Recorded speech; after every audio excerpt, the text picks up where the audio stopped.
বিপ্লবোত্তর নতুন বাংলাদেশে সবাইকে ঐক্যবদ্ধ থাকার আহ্বান জানিয়েছেন অন্তর্বর্তী সরকারের প্রধান উপদেষ্টা ডক্টর মোহাম্মদ ইউনূস।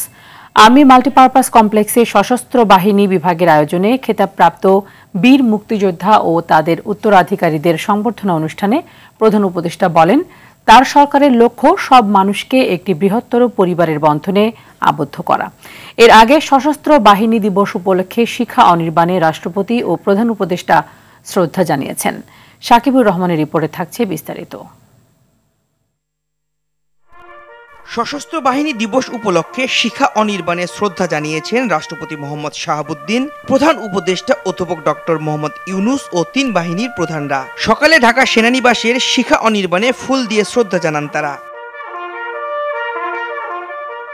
সেনাবাহিনী, নৌ ও বিমান বাহিনীর একটি চৌকস দল সে সময় সেলুট দেয়। এ সময় বিউগলে করুণ সুর বাজানো হয়। সেখানে রাখা দর্শনার্থী বইতেও স্বাক্ষর করেন রাষ্ট্রপ্রধানরা। পরে তিন বাহিনীর প্রধানদের সঙ্গে সৌজন্য সাক্ষাৎ করেন প্রধান উপদেষ্টা ডক্টর মোহাম্মদ ইউনূস।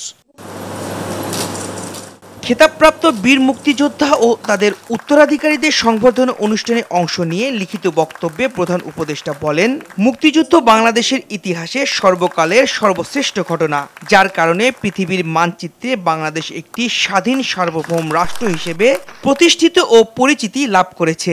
মুক্তিযুদ্ধ বাংলাদেশের ইতিহাসে সর্বকালের সর্বশ্রেষ্ঠ ঘটনা, যার ফলে পৃথিবীর মানচিত্রে বাংলাদেশ একটি স্বাধীন সার্বভৌম রাষ্ট্র হিসেবে প্রতিষ্ঠাতা এবং পরিচিতি লাভ করেছে। বৈষম্য বিরোধী ছাত্র আন্দোলনের কথা তুলে ধরে ইউনূস বলেন, ৫ আগস্ট ছাত্র জনতার বিপ্লবের মধ্য দিয়ে নতুন বাংলাদেশের সূচনা হয়েছে। সেখানে মতভেদ থাকতে পারে, তবে বাকবিতণ্ডায় না জড়িয়ে সবাইকে এক থাকার আহ্বান জানান। যে সুযোগ তারা আমাদেরকে দিয়েছে, তার মাধ্যমে আমাদের দেশকে পৃথিবীর সামনে একটি দৃষ্টান্ত স্থাপনকারী দেশে পরিণত করতে আমরা শপথ নিয়েছি। পরিবারের মতভেদ থাকবে, বাকবিতণ্ডা হবে, আমরা কেউ কারো শত্রু হব না। সব রাষ্ট্রের সঙ্গে বাংলাদেশের বন্ধুত্ব বজায় রাখবে জানিয়ে অধ্যাপক ইউনূস বলেন, জলবায়ু সংকট মোকাবেলায় এবং বৈশ্বিক শান্তি ও অর্থনীতি সুসংহত করতে একসঙ্গে কাজ করতে হবে। সমগ্র দেশবাসীর সুখ, শান্তি এবং সার্বিক মঙ্গল কামনা করে। সাকিবুর রহমান, RTV, ঢাকা।